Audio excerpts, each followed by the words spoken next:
hampir semua merisaukan pecahnya Perang Dunia Ketiga. Tapi seluruh dunia berada di tengah perang ideologi besar. Perang ideologi besar di dunia, di mana dunia dipecah menjadi blok. Ada blok komunis dan blok anti komunis. Blok, bisa dikatakan blok demokrasi atau blok kapitalis. Ini kenyataan. Jadi Indonesia, kita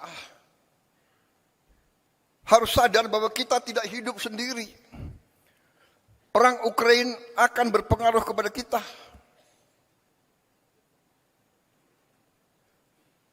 Peristiwa di Gaza berpengaruh kepada kita. Saudara-saudara. Jadi saudara-saudara, ini yang saya ingin sampaikan ke seluruh barisan pemerintahan. Marilah kita waspada. Marilah kita mengerti tantangan-tantangan yang ada di dunia ini. Saudara-saudara, saya baru pulang dari Eropa. Saya ketemu tokoh-tokoh dunia. Saya hadir di Davos. Puluhan kepala negara hadir. Hampir semua merisaukan pecahnya Perang Dunia Ketiga.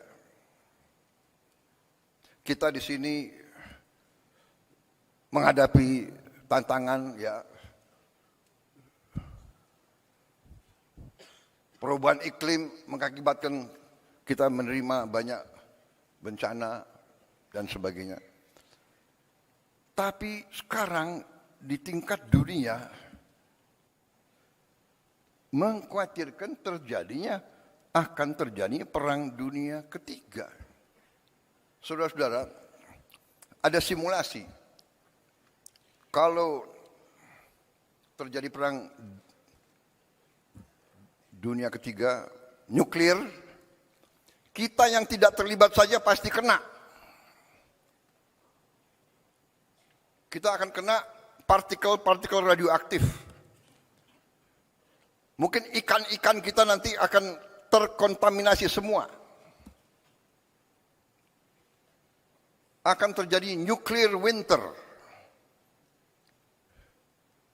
Karena debunya akan menutup matahari.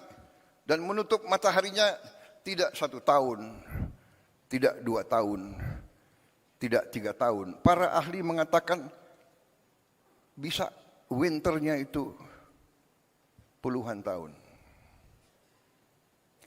Ini yang dibicarakan di dunia. Karena itu saya jalankan sebagai mandataris meneruskan warisan pendiri-pendiri bangsa kita. Saya menjalankan politik luar negeri yang menganut tetap garis kita bebas aktif tapi non-aligned, non-block. Kita tidak akan ikut fakta militer manapun.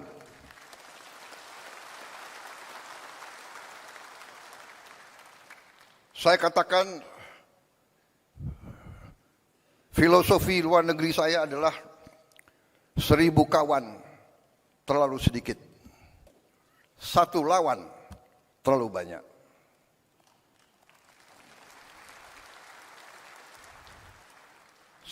Apalagi 1 musuh.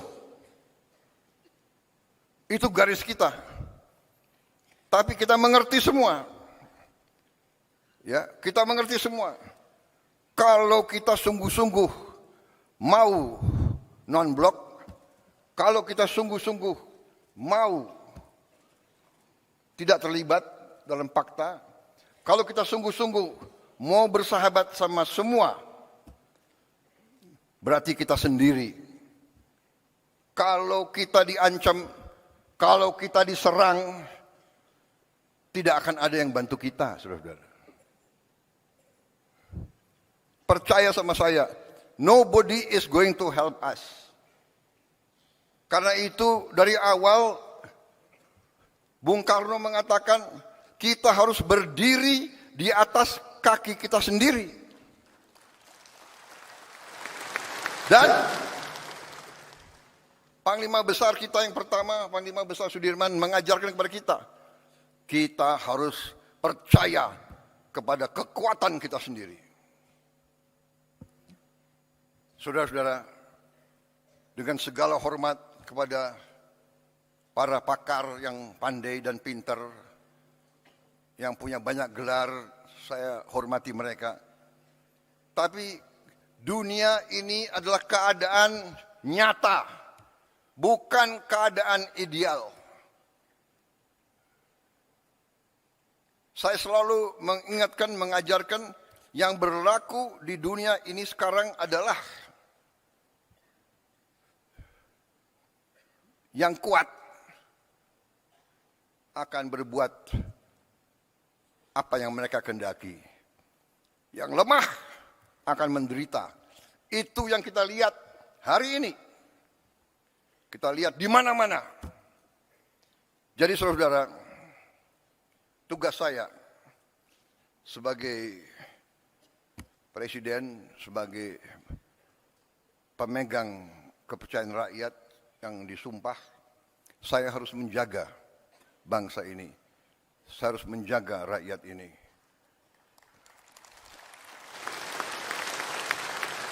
Kadang-kadang gampang untuk kita bilang, gampang kita ngomong. Tapi kadang-kadang tidak gampang untuk dilaksanakan. Kadang-kadang hati kita bergejolak. Tapi kita harus senyum. Karena kita sudah memilih akan baik sama semua. Untuk melindungi rakyat kita. Kita tidak bisa emosional. Kita tidak bisa terlalu idealis. Karena yang berlaku adalah dunia nyata, saudara-saudara. Karena kita tidak mau perang, kita harus siap untuk perang.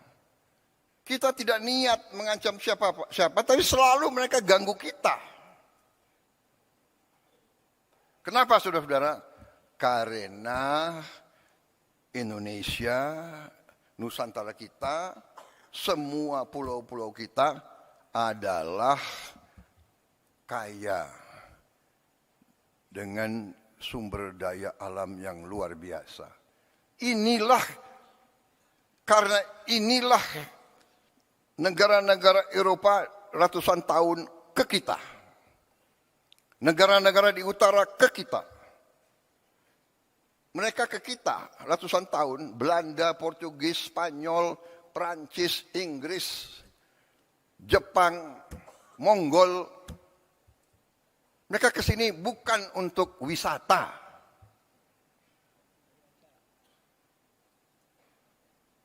Mereka pertama datang mau dagang. Karena bangsa kita baik, kita nih genetika kita nih baik, ya kan? Kita suka dengan tamu. Benar?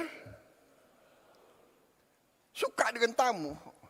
Semua suku, kalau kedatangan tamu, diterima dengan baik. Walaupun rakyat kita miskin, tamu datang diterima dengan baik. Kalau hanya bisa kasih nasi pakai garam, itu dikasih. Presiden Singapura yang sekarang pernah cerita sama saya, waktu dia masa muda, dia sama istrinya keliling di Sumatera, di Sulawesi Selatan. Karena waktu masih muda, mereka backpacker ya, backpacking. Jadi naik bus, numpang. Satu saat di tengah sawah hujan badai, mereka kesasar. Tahu-tahu ketemu anak kecil membawa mereka ke rumah orang tuanya. Mungkin di Sulawesi Selatan, saya tidak tahu namanya apa, Dukuh, ya, hanya kelompok 4-5 rumah. Diajak ke dalam, ketemu orang tuanya, ternyata ini Presiden Singapura cerita sama saya. Dia begini, saya tidak bisa lupa rakyatmu. Kami diajak duduk, mereka sangat-sangat miskin. Kami lihat dia hanya makan nasi sama lauknya pisang. Bapak, ibu, 2 anak, 2 tamu. Satu apa itu? Satu tampang beras, nasi dengan pisang. Itu dibagi ke tamu dulu. Ini sifat bangsa kita. Saya mengalami sebagai perwira muda, prajurit muda, rakyat kita di mana-mana keluar memberi sesuatu yang bagi mereka sangat susah. Ini cerita Presiden Singapura 30 tahun yang lalu. Subscribe, share, like, and comment. Subscribe, share, like, and comment. Subscribe, share, like, and comment. Subscribe, share, like, and comment. Subscribe, share, like, and comment.